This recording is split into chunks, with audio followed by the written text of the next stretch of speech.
Assalamualaikum warahmatullahi wabarakatuh.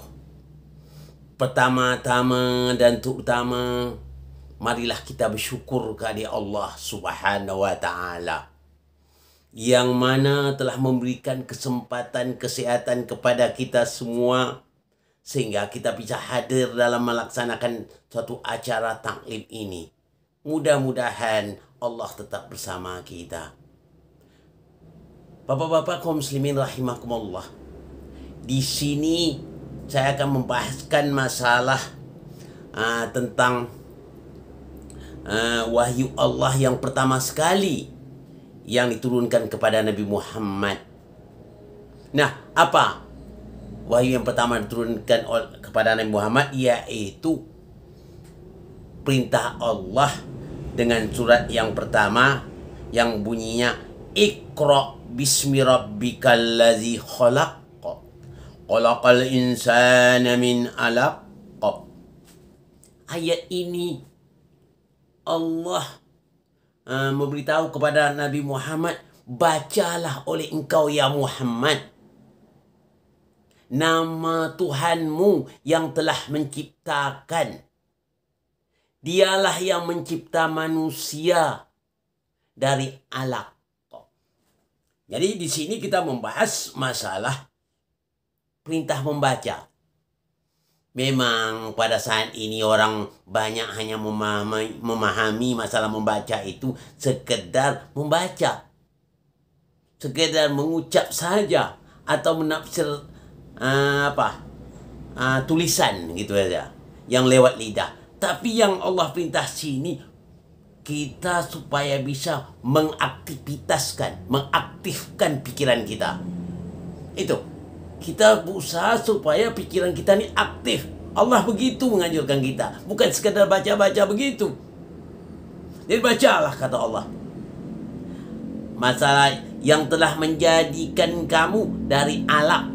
Jadi yang menjadikan Allah jadikan manusia itu dari alaq. Sekarang kita bahas masalah insan. Begitu ayatnya jelas ya.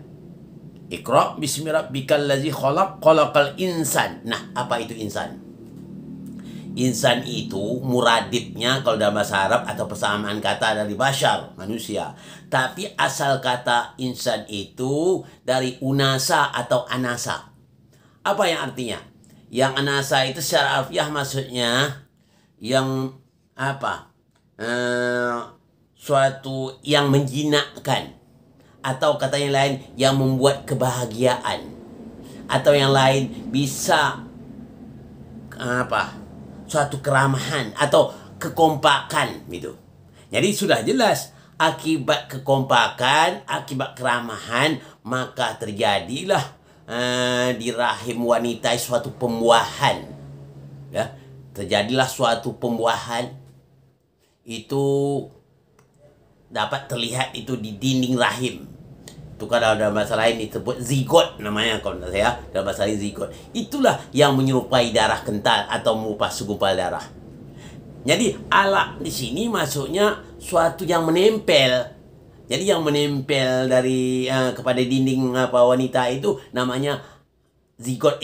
Itulah yang nama alaq atau segumpal darah kalau biasa diartikan orang. Tapi yang jelas dalam menurut ayat itu yang menempel atau yang ketergantungan pada sesuatu yang maksudnya Allah, kepada Allah maksudnya.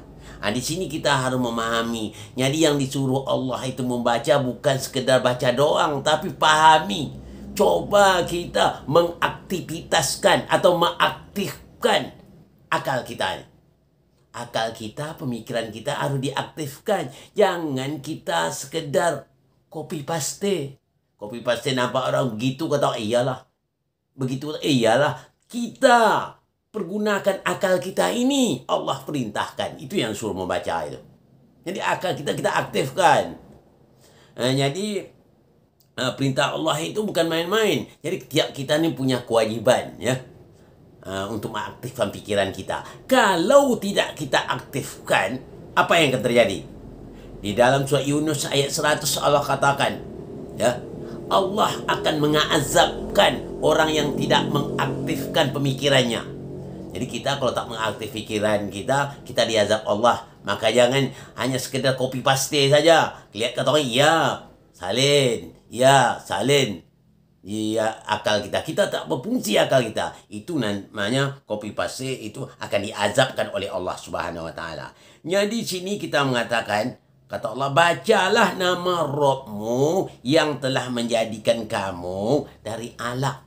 Alaq itu yang jelas itu namanya, kalau yang arti apanya waktu biasa kata darah kental, segumpal darah.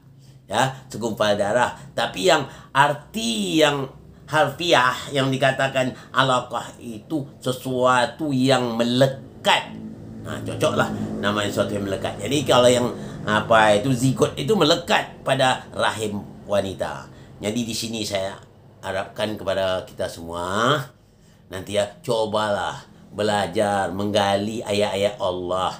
Jangan kita sekedar mendengar, hanya sekedar kita hafal. Memang banyak sekarang ini terbit cara hafiz Quran. Kadang-kadang hafiz tapi dia tak faham. Itu yang tak boleh gitu. Kita cobalah sekali. Saya minta kepada di pesantren bagaimana. Coba belajar bagaimana mengajar orang faham Al-Quran. Itu yang paling penting. Faham Al-Quran. Bukan apa. Ya, Allah menghendaki, Allah lebih senang pada orang yang faham. Tak hafal tapi dia faham. Ditampilkan Al-Quran itu suruh dia paham dia apa yang dimaksud Allah itu. Itu yang paling penting, bukan sekedar hafal. Ya, kalau kita sekedar hafal sama saja kita dengan beo, burung beo. Saya masih ingat waktu saya akrab dulu di rumah Bupati Bengkalis nama Zali Arif. Waktu itu saya masih kecil, sekitar 6 tahun. Waktu itu saya sering datang ke rumah. Lalu burung beo itu sering menegur, abang mau cari siapa? Mau cari bapak? Saya waktu itu umur sekitar 6 tahun. Jadi beo itu hanya menyebut saja. Masakan saya umur baru 6 tahun nak mencari bupati. Itu tak mungkin. Hanya saya situ kena orang tua saya akrab dengan bupati. Itu saya sering datang ke rumah. Orang tua saya memang biasa di sana. Jadi burung beo itu apabila saya datang dia tegur gitu, abang mau cari bapak? Jadi apa? Karena dia tak tahu. Jangan kita seperti beliau. Kita apa yang kita sebut kita paham.